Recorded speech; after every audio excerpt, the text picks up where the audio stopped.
네, 여러분 안녕하세요. 오늘은 금요일 또 점심시간입니다. 네. 제가 그 일주일에 한 2번 정도 그 ESG 관련 뉴스 브리핑을 해드리고 있는데, 제가 이제 그 지난 화요일 날 뉴스 브리핑을 해드렸고, 오늘 제가 이제 이 ESG 관련 뉴스를 찾다 보니까 상당히 많은 뉴스들이 나와가지고 제가 이번에는 그 1, 2부로 나눠서 그 방송을 하게 되었습니다. 그래서 지금 점심시간 때는 제가 1부를 여러분께 간략하게 제가 이렇게 좀 전달을 해드리고, 이따가 저녁에는 제가 2부를 또 여러분께 뉴스를 전달해 드리겠습니다. 첫 번째 뉴스는요, 삼성전자예요. 이 삼성전자가 ESG 경영 관련돼서는 사실상 그렇게 뭐 뉴스가 나오지는 않았었는데, 거의 그 SK나 가끔 이렇게 현대 이 정도의 그 뉴스가 나왔을 뿐이지, 이 삼성전자가 ESG와 관련된 어떤 활동을 하고 있다라는 소식은 제가 오늘 처음 전달해 드리는 것 같은데요. 이 우리나라 최고의 시총 1위 기업인 삼성전자가 저전력 반도체 개발에 속도를 내고 있다라는 뉴스가 나왔습니다. 네. 그 삼성전자 주식을 가지고 계시는 분들은 굉장히 반가운 소식일 것 같은데요.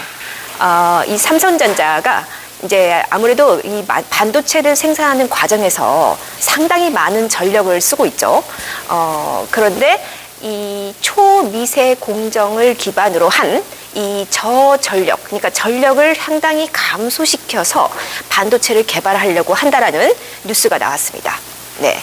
그래서 이 부분은 ESG 경영 가운데 특히 이 환경 부분에 해당되는 그러한 뉴스라고 볼 수 있겠습니다. 이제 삼성전자가 세계의 그 1위 점유율을 차지하고 있는 그 디램 반도체의 경우에는 기존의 모델보다 지금 LPDDR5 규격 디램은 약 20%의 전력을 저감시켜서 사용하게 된다고 합니다. 네.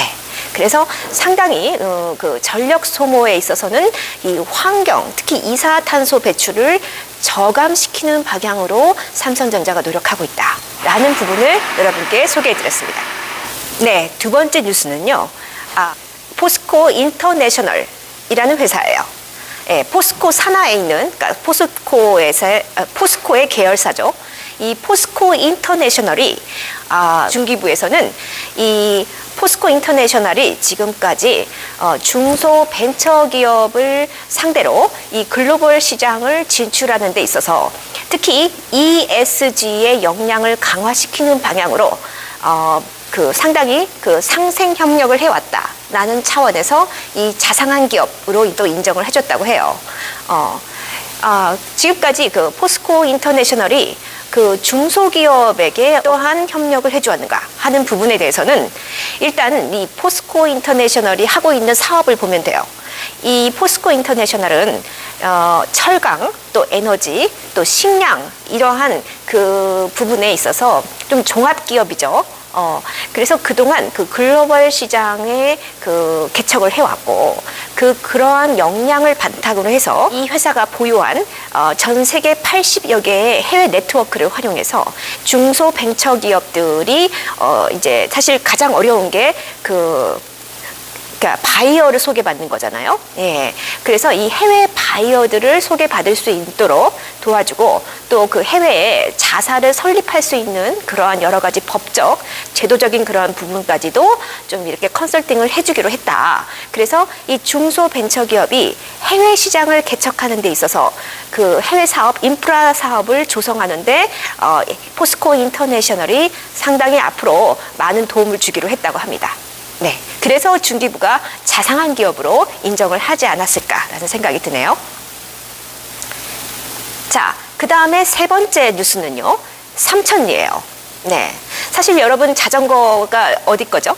예, 삼천리 자전거를 쓰잖아요. 예, 근데 저도 이제 삼천리 하면은 자전거 생산업체라고 알고 있었는데, 이 삼천리가 사실은 그 자전거 이외에도 연료 전지 분야에서도 사업을 확대하고 있다고 합니다.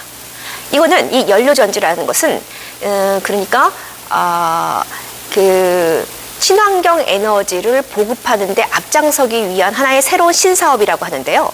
이렇게 뭔가 경기도 화성시에 58메가와트급의 세계 최대의 발전소를 설립을 했다고 해요.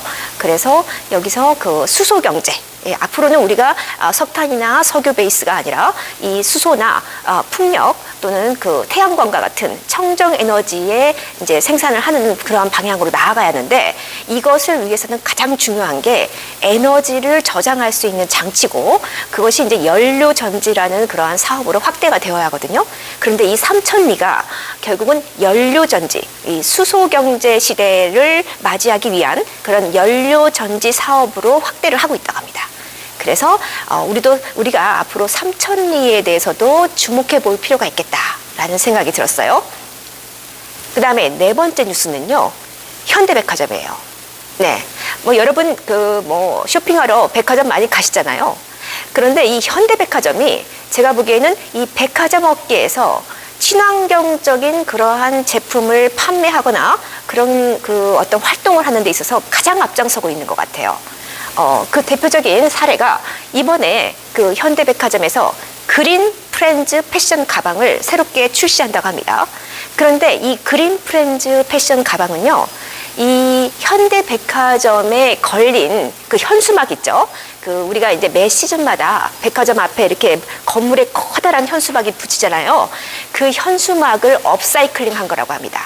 네, 그래서 이 점포에 걸렸던 그 현수막을 버리지 않고, 소각시키지 않고 이것을 어떤 친환경적인 기술이나 또는 디자인, 아이디어 등의 가치를 부과해서 새로운 제품으로 재탄생시키는 작업이라고 해요.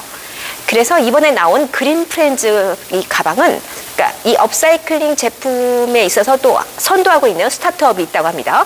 그 스타트업과 손을 잡고 새롭게 이 가방을 출시하게 됐다고 해요.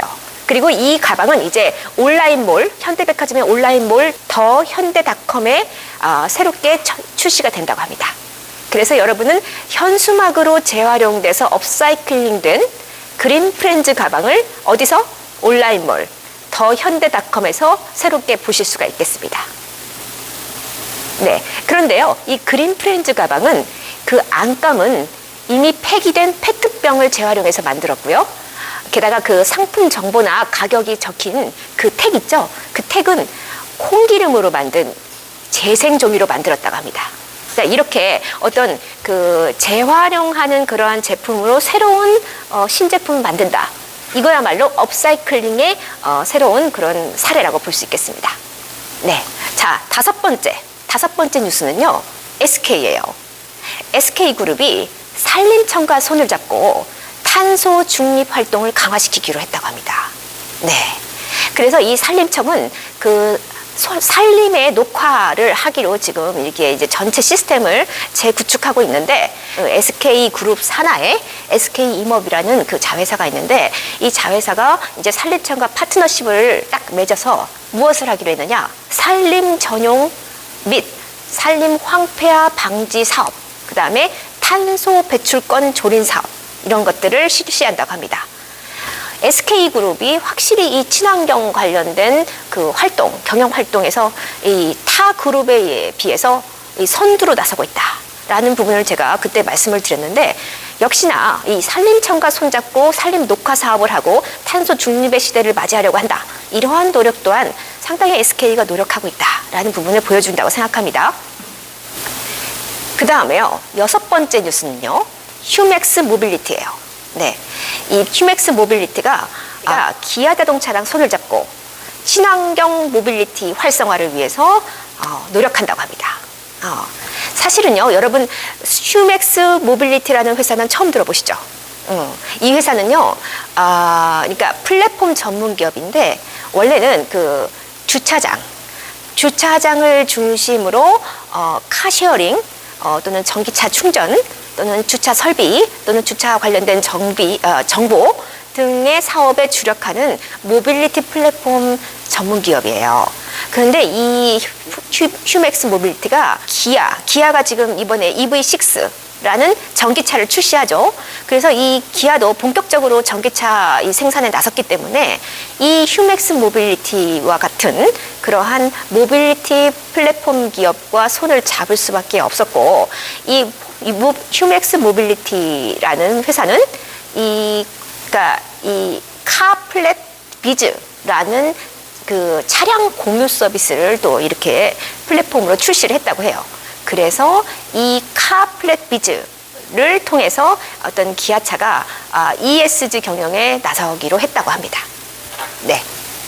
그래서 이러한 MOU, 기아와 휴맥스 모빌리티의 MOU를 통해서 휴맥스 모빌리티는 기아의 전기차를 포함한 최신 차량을 우선적으로 공급받아서 고객들에게 또 서비스를 하고, 그 다음에 이 공유 서비스 카플랫 비즈와 그 다음에 국내 1위 주차장 브랜드인 하이파킹, 그 다음에 전기차 충전 서비스 휴맥스 EV, 이런 그 등의 다양한 모빌리티 서비스를 기아차와 함께 제공할 계획이라고 합니다.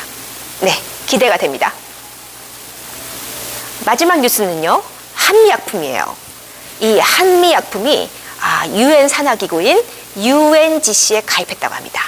네, 이 UNGC 이 기구는요, UN 글로벌 콤팩트라는 그러한 기구인데요. 이 기구는 전 세계에 280여 개의 회원사를 포함해서 전 세계 162개국에 1만 8천여 개의 기업 및 기관이 참여하고 있다고 해요. 그런데 이 기구에서 하는 일은 뭐냐면은 세계 빈곤 문제 해결, 그리고 또 이 친환경적인 그런 탄소 배출을 저감시키는 방향으로 지속 가능한 발전을 실현하기 위한 그러한 지속 가능 발전 목표, 이거를 영어로 SDGs라고 합니다. 이거 SDGs는 제가 나중에 한번 다룰 거예요. 그러니까 이 UN 산하 기관이 이 기후 관련된 기후 위기나 탄소 중립으로 나아가기 위해서 여러 가지 기구들을 설립한 게 있는데, 그건 제가 한 번에 이 종합해서 여러분께 그걸 소개해 드리겠습니다. 그래서 이 한미약품은 이 UN 산하기구 UNGC에 가입함으로써 무엇이 높아졌을까요? 그 ESG의 평가 지수 중에 특히 E, Environment, 환경에 대한 그런 부분에 있어서, 그리고 S, 기업의 사회적 책임, Social Value, 이 두 가지 차원에서 이 한미약품이 글로벌적 차원에서 노력을 하겠다. 그리고 글로벌 기구에 가입해서 이 글로벌한 기업들과 함께 이 전 세계의 기업으로서의 그 사회적 책임을 다하겠다라는 그러한 노력을 하기로 한 겁니다. 네. 네, 그러면 제가 이따가 저녁에는요, 2부에는 또 다른 여러 가지 기업들의 그 또 ESG 관련 뉴스가 나왔기 때문에 그것을 정리해서 여러분께 소개해 드리겠습니다. 네, 그럼 오늘도 제 영상을 시청해 주셔서 감사합니다. 즐거운 오후 되시기 바랍니다. 감사합니다.